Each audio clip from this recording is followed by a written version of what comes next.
Bom, por isso que eu volto a dizer que eu acho que eu não tive Covid, porque se eu tivesse tido Covid, eu acho que eu saberia a diferença entre dengue e Covid. Então, eu não tive Covid. Por mais que você fale que a gente teve, eu acho que a gente não. Que alguma coisa a gente teve.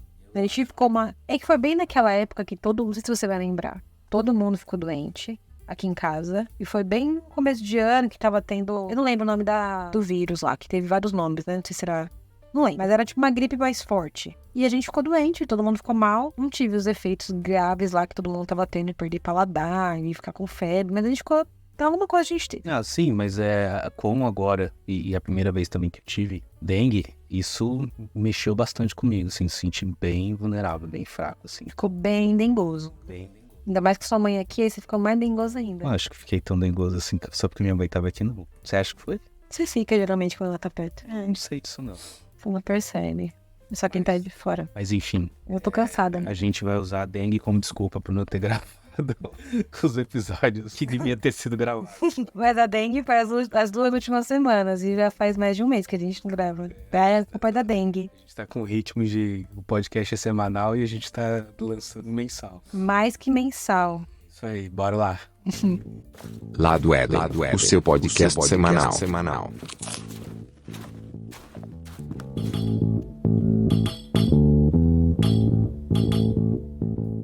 Eu sou a Tamires Dias. Eu sou o Edson Dias e esse é o nosso podcast semanal, se Deus quiser, uma hora ele sai semanal, que é o Lado Éden Podcast. E aí, qual que é a pauta? Então, a pauta é a gente falar da nossa experiência horrível com a dengue, experiência que, infelizmente, milhares de pessoas aí estão vivendo, né, no Brasil. Tem um cara lá na pós que ele fala uma coisa que eu não sei classificar o quanto é boa, ruim, o quanto é verdade ou é mentira, o quanto vai acontecer ou não vai. Que ele fala assim, não, fica tranquilo, porque agora que a dengue chegou no hemisfério norte, então vai sair uma vacina rápida. Mas eu tenho uma pessoa que é minha paciente. Não queria falar isso. Ela conhece alguém que trabalha no Butantan e a vacina acho que ela falou que tá saindo. Não, então, já tem a vacina, né? Não tem na quantidade. É verdade. Para atender a população toda, né? Todo mundo que tá sofrendo aí com esse mosquito. O lance é que antigamente ficava muito centralizado, né? Em alguns lugares, né? Rio de Janeiro, ali, região mais ali próximo ao Espírito Santo, alguns Baixada Santista aqui, Baixada, região mais litoral. Assim. Mas litorâneos mais úmidos, né? Provavelmente devia ter mais essa questão do mosquito. Tinha os focos sazonais, assim. Eu lembro até quando a gente engravidou dos meninos, foi na época do Zika, né? Não sei se você lembra. Que também é transmitido pelo mesmo mosquito, né? Só que eu lembro que tava bem forte no Nordeste naquela época. Que eu lembro até que eu conheci pessoas que foram passear lá e ficaram com medo de pegar. Na verdade, era a Zika e a chikungunya, né? Acho que eram as duas, né? Que ficou foco bem alto. Coisa do bebê, né? Hidrocefalia. Então isso estava muito forte também, as imagens. Isso ficou meio sensacionalista, de uma forma bem evidente, assim, nos noticiários, nas redes sociais, então... Sim, eu lembro até... Eu tava gestante, morria de medo de pegar, ficava com o corpo coberto. Acho que eu não cheguei a usar repelente na época. Não, usei sim, repelente. Repelente, evitava, com medo, eu trabalhava ainda na época em empresa. Então eu tinha bastante medo. Mas fomos pegos, né? Como muita gente tá sendo pego aí pela dengue. Sim. Quem ainda não foi, tá nos ouvindo, desejo do fundo do meu coração que isso não ocorra, extremamente chato. E, enfim, né, no meu caso, eu tinha uma antecipação, né, do que aconteceria comigo, porque você pegou provavelmente uns 2 dias ou 3 dias antes que eu, né? Óbvio. Porque os seus sintomas estavam acabando e os meus começavam. Isso. É meio que eu era o seu futuro em relação aos sintomas, né? Toda vez que você fala assim, não, eu tô assim, isso daí eu já passei. Quase dá pra fazer uma sketch do Porta. Então foi isso, assim, né? Então, né, mais rapidamente aqui eu me lembro, né? Já me lembro, faz 1 semana isso que aconteceu. Mas o que eu me lembro começa com a dor, eu senti bastante dor no corpo. Isso que a gente falou que não ia falar dos sintomas, né? Mas tá bom. Dor. Vamos lá. Rapidinho, assim, né? Só pra gente se contextualizar. Foi a dor de cabeça muito forte. No meu caso, eu fiquei mais dias de febre do que você, né? Eu tive um dia de febre só. Eu não, minha febre persistiu ali. 38 ficou persistindo. Eu só baixava quando tomava remédio. Mas até a sua, eu lembro que tomava e logo também ela já aumentava pra mais de 30, chegou a ter quase 39. 39. Eu acho que assim, se não tivesse tomado nada, teria subido até mais. Teria. Então, aí foi febre, dor, cansaço absurdo, que tá até hoje esse cansaço. Sem nhaca. Uhum. Deixa eu ver o que mais. Aí foi coceira, né? A coceira é o último sintoma. O último sintoma da coceira. Que o corpo fica tudo meio que empipocado. E aí coça bastante. Tem que até tomar antialérgico, pelo menos foi o que receitaram pra gente, né? Sim. Um tipo de antialérgico. Aí tem todo o cuidado com o que tem que tomar. Tinha a questão de não se alimentar também, não conseguir beber água. O cansaço, o sono, né? Que acaba acontecendo bem pesado, dá vontade de fazer nada. Constante, gosto de remédio, aquele gosto. Sim. Nada fica bom na boca, não importa o que você coma. Isso mesmo. Eu tive todos esses mesmos sintomas amenizados, né? E eu fiquei até refletindo sobre a questão de... E aí, mas eu não sei, né? Teria que ouvir outros... Eu teria que fazer um estudo de caso, de campo, né? A pesquisa da dengue.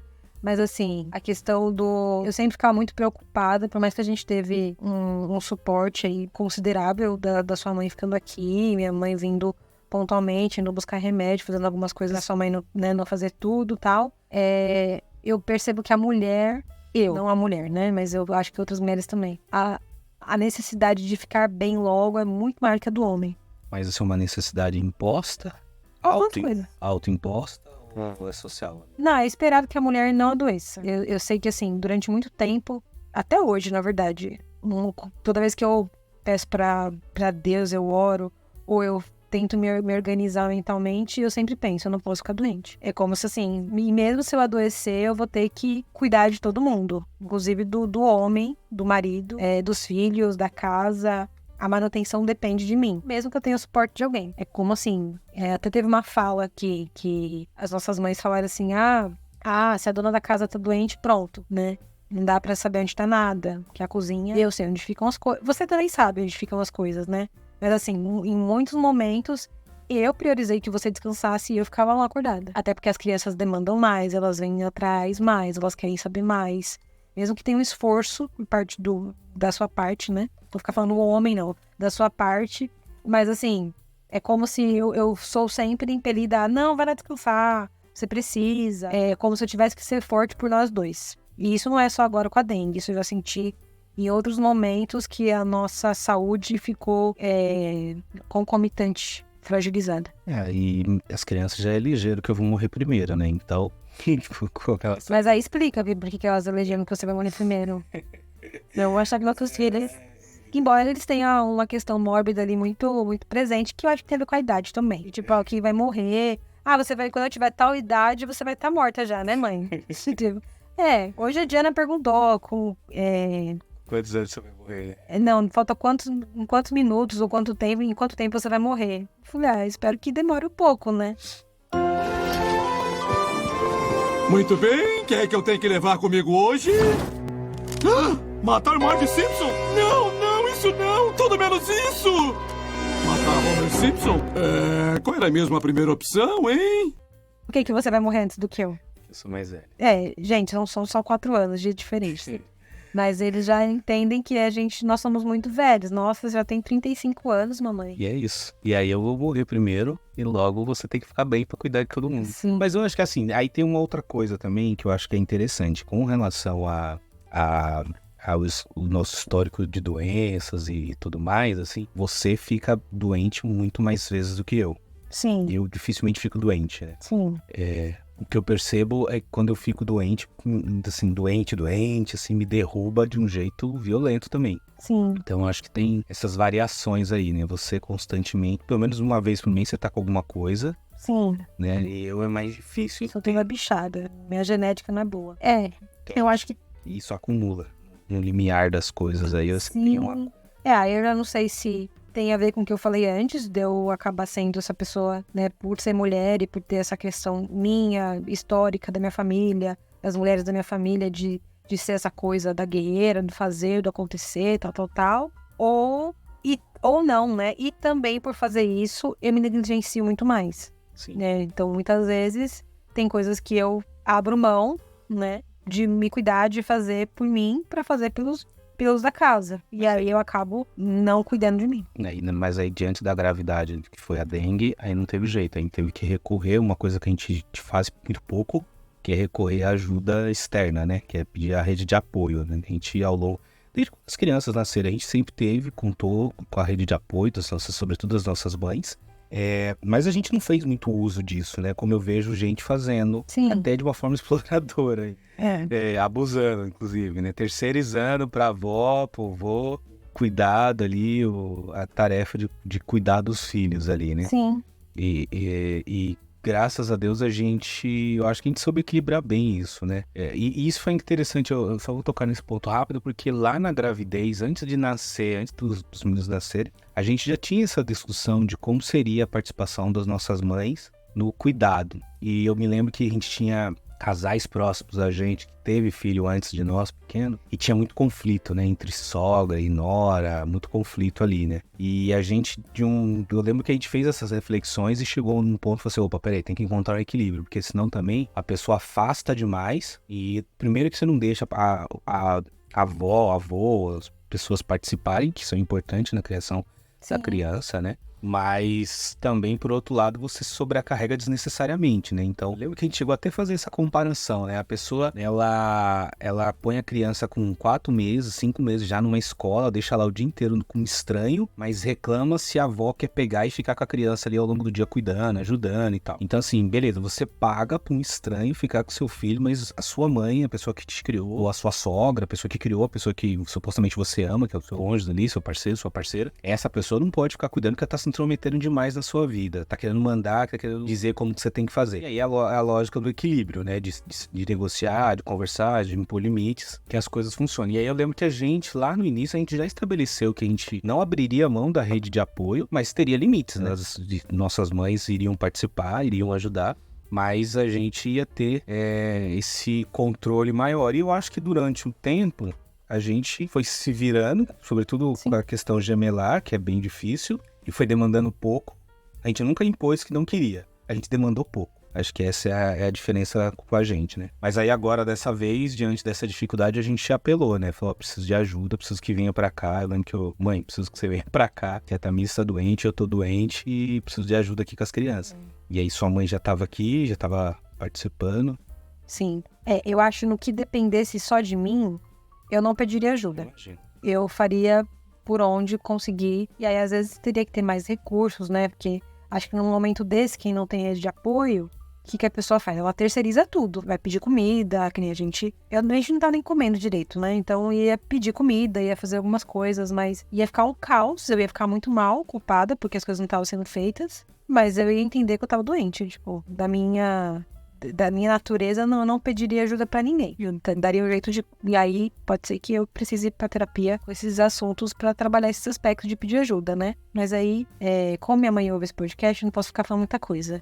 Senão depois isso vira uma questão. Mas isso tem muito a ver com o que eu aprendi com as mulheres da minha história. Não só a minha mãe, né? Mas todas as mulheres da minha família têm esse lado muito forte, né? E socialmente é esperado também. Então, vira esse mix todo. Mas só voltando num ponto, né, analisando para além do nosso umbigo, essa questão de jogar, eu consigo pôr na minha escola, mas eu não consigo deixar com as pessoas da casa, pensando nessas pessoas mais íntimas, mais próximas, eu acho que quando eu ponho para fora para alguém lá, muito distante, essa pessoa, eu não tenho intimidade suficiente para questionar o que ela tá fazendo. Eu tô pagando, eu espero que ela faça o melhor possível, porque ela me prometeu fazer isso. E se eu me incomodar, eu posso chegar lá e apontar o dedo na cara dela, no sentido, claro, decente da coisa. Extrapolei aqui. Não, acho que barraco, pelo menos não é da minha conduta, embora tenha mães que façam isso. Mas eu tenho mais autonomia, mais autoridade pra fazer isso. Se é a minha mãe, se é a minha sogra, se é a minha prima, se é alguém assim, eu já vou ficar um pouco mais reticente. Então, quanto mais íntimo, mais difícil de eu conflitar com a pessoa. E aí eu não quero muitas vezes ir pro conflito, eu quero que as coisas fiquem boas. Então, eu prefiro terceirizar pra alguém, porque aí entra outras justificativas. É educacional, vai ter contato com outras crianças, tudo mais, tal. E também tem uma questão ali geralmente é a mulher que vai fazer isso, até porque o homem, ele nem tem lugar de fala nesse lugar. A mulher, se ele não se colocar nesse, não, eu quero, né, e participar junto, a mulher domina e ela fala, não quero sua mãe, não quero minha mãe, não quero ninguém. como a gente já ouviu relatos de gestantes, não é de hoje que a gente ouve, que a gente transita nesse ambiente e naturalmente esse assunto surge, as pessoas não querem ajuda. Sobretudo as mulheres, elas querem fazer dar conta isso. Até porque é como se você fosse frágil, né? Fraca, na verdade. Frágil e fraca por não dar conta. Caramba, você não consegue dar de uma criança? E não, muitas vezes a gente não consegue, porque quem aqui já foi mãe antes de ser mãe? Ninguém. Sim. Tem essa outra perspectiva, você sempre do contra comigo, brincadeira. Eu que sou do contra. Mas é isso, eu acho que tem essa perspectiva que você traz também, tem essa outra perspectiva que eu trouxe inicialmente, que as pessoas, acho que elas exageram nesse desejo de autonomia e aí elas se perdem depois do futuro, Sim. porque elas percebem que não tem como dar conta, né? Não se cuida de criança sozinho. E ainda mais quando você tem a variante aí de um vírus, né? De uma doença que te debilita. Que o quê? Como que é? Debilita. Debilita de uma forma agressiva e te joga lá pra baixo, te joga na lona. Então, Sim. fica muito difícil a gente poder pensar. E aí eu acho que você falou da rede de apoio, eu acho que a rede de apoio ela se torna algo extremamente importante, mas aí, por outro lado, quando você deu o exemplo, se você tem recursos que você possa terceirizar, comprar, pago pra limpar, pago pra trazer comida, pago pra trazer o remédio, então, assim, se eu tenho dinheiro pra fazer tudo isso, eu acho que isso é algo importante. Porém, no universo de autônomos, como somos, aí se torna difícil, porque quando você tá doente, você para de trabalhar. E aí você tem que economizar, você tem que se organizar.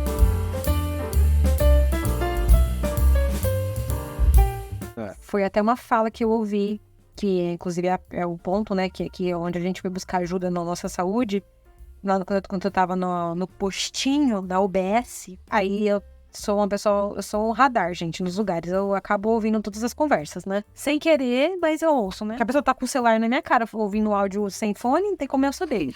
Aí a mulher falou assim, não, aí ela tava mandando um áudio pra alguém, que eu acho que era a mãe dela. Ela falou assim, não, porque eu espero que era, sei lá, acho que era uma segunda-feira que a gente tava no dia lá esperando pra ser atendido. E ela falou, não, eu espero que... porque na quarta-feira era feriado, que foi o dia do trabalho. Ela, não, eu espero que quinta-feira esteja boa, porque eu que sou autônoma, eu não posso ficar sem trabalhar, né? E aí quase que eu falei verdade, né? Quase que eu me compadeci, mas eu me limitei à minha dor, né, que no meu mundinho ali, e concordei. É isso, não dá pra... Embora eu atendi com dengue, né? Tem pacientes que só sabem agora que eu tô com dengue. Que eu tive dengue, e eu nem sei quando é que eu paro de ter dengue, né? Porque É difícil. fica ainda um resquício de cansaço, de leseira, né? E ainda juntou que tá quente pra caramba aqui em Guarulhos. E aí eu acho que também tudo conflui pra que a gente se sinta mais pra baixo. Mas acho que você entra na questão da busca, né? Que a nossa experiência, em partes, foi boa, sim, porque a gente tava muito perto de casa em relação aos hospitais, porque pelo que eu ouço, até quem tá no convênio tá tendo uma espera muito alta, assim, pra você ser atendido na triagem. E depois mais um tempo para você ser atendido pelo médico, mais um tempo para você receber o resultado, mais um tempo para você apresentar o resultado. Eu tive uma experiência no Hospital Municipal aqui de Guarulhos de quase 10 horas da hora que eu peguei a senha até a hora que eu fui liberada pelo médico, foram quase 10 horas. Onde o médico, ele disse que, na verdade, ele não ia me dar nem remédio pra dor, porque eu estava com dor. Eu relatei todos os meus sintomas. Eu faço questão de falar tudo que eu tô sentindo, até o mais banal que possa parecer, mas em relação à dor, nada é banal. Tudo pode ser uma questão na triagem. E ele focou em um único foco, né? E no final ele falou, não, eu acho que você tem que fazer esse procedimento aqui, lá na UBS. Detalhe, a UBS aqui perto de casa, ela é terrivelmente horrível e eu não atribuo isso aos funcionários e sim ao sistema todo. E ele falou, não, que você é mulher, eu acho que deve ser essa questão. E ia mandar embora, até porque entrou uma enfermeira na hora e tal. E eu falei, mas você não vai dar nenhum remédio pra dor? Aí ele escreveu minha cara, um cara de ué, como se eu fosse a médica e ele o paciente. Eu falei, você pode receitar um dipirona, por favor? Pra eu, caso sentir dor? Aí, tá bom. Aí redigiu lá uma receita e me entregou e nem se despediu. Gente, não é nem questão de educação, é questão do mínimo. Né? Isso. A pessoa com dor, ele não receita nenhuma dipirona, pelo amor. O sistema de saúde do Brasil, né? Que a gente tem, ele é motivo de orgulho internacionalmente, né? O SUS, ele é um motivo de orgulho. Na faculdade eu aprendi que isso é maravilhoso. E é mesmo, né? Não se dizer, ele tem... Então, em outros países... Em comparação com outros países, ele é muito bom. O SUS é o ministério que mais recebe a verba, né? Ministério da Saúde. Ministério da Saúde junto com o da Educação. Então, assim, é direito, né, constitucional de todas as pessoas, de todos os cidadãos brasileiros. Mas você vê toda essa enxurrada de dinheiro, todo um sistema complexo que é o SUS, e ainda o atendimento ainda é ruim, assim, o atendimento claro, há atendimentos e atendimentos. A gente sei que a gente está falando de um período que está colapsado, assim como foi na Covid e tudo mais, mas ainda deixa muito a desejar essa experiência de quando você está fragilizado, você está doente, você vai no sistema de saúde e o atendimento demora, é ruim, é cheio, é precário. Enfim, eu gostei do atendimento pós esse período mais grave aí, que foi o acompanhamento lá, né? Que eu ia lá, tirava sangue todo dia, o resultado já saía. Isso. Né, o cuidado das enfermeiras ali, explicando, orientando. Então, nesse aspecto eu gostei, eu achei que foi uma experiência boa, algo bacana, foi assim, legal, estão me acompanhando, estão de olho, e uma coisa que eu tava até começando a ficar incomodado, que todo dia eu tinha que ir lá tirar sangue. Por um outro lado era muito bom, porque estavam de fato acompanhando, estava vendo uma evolução do meu quadro, que acabou acontecendo, graças a Deus. Então, acho que isso foi algo da experiência também importante, né? A gente vai circulando pela rede de cuidado, pela doença, pelo cansaço, pelos papéis durante a doença. E o sistema de saúde ele é importante, porque ele pode colaborar para que a sua experiência seja a menos traumática possível, ou o mais difícil, né? E isso é algo que nos leva a pensar cada vez mais como a gente se estrutura, né, até financeiramente, para depender menos do sistema ou ter condições de poder acessar rápido as soluções que a gente precisa, né? Sim. Isso para mim, eu acho que é uma coisa que ficou, né, da experiência aí desse período, dessa dificuldade que a gente enfrentou. Volto a dizer, não desejo pra ninguém, espero que ninguém pegue e que o quanto antes essa vacina saia, pra gente poder ficar todo mundo em paz, todo mundo tranquilo. E que é isso aí. Como é que foi? Vamos parar por aqui? Tinha mais falta, né? Mas você já tá encerrando. Aqui a gente vocês perceberam quem manda no podcast. Eu só obedeço, só. Não, porque depois vai dar trabalho pra editar. Mas é isso, eu acho que era uma experiência um pouco mais concisa de como que foi viver esse período aí, compartilhar com as pessoas um pouco da nossa vida também, da nossa rotina, das nossas lutas, das nossas batalhas. E se as pessoas já estar me postando nas redes sociais, já acho que tá tudo ok, tá tudo festa. Mas foi difícil, foi muito difícil esses últimos dias aí. Eu acho que se fosse pensar em o que dá pra falar pra finalizar, nossa, minha voz tá falhando, esse cuidado, né, que muitas vezes a gente negligencia, eu acho que em linhas gerais. Não que pra dengue seria passar o repelente, que a gente negligenciou, mas eu acho que isso também não é o caso, só que a gente pode fazer várias coisas e mesmo assim acontecer. Mas é se cuidar, né, se aproveitar aquela coisa toda, né, que sempre a gente ouve quando alguém parte, alguém é aproveitar a vida, se cuidar, né, é olhar mais pra si, se hidratar, que é uma coisa, caso alguém esteja ouvindo isso com dengue, mesmo com as dificuldades, beba bastante água, né? Bebe água com gás, água de coco, água saborizada, dá umas burladas aí, sem pôr muito açúcar, né? Que geralmente não é muito bom, mas tenta se hidratar bem, que isso é o mais importante para poder se recuperar o quanto antes. Mas essa parte de se cuidar, né? De cuidar dos seus também, eu acho que é isso. E pedir ajuda, né? Sempre pedir ajuda, busque a rede de apoio, use e abuse da rede de apoio. Claro, imponha sempre seus limites, mas faça uso da rede de apoio. Então é isso, meu amor. Até a próxima. Até. Tchau, tchau, galera.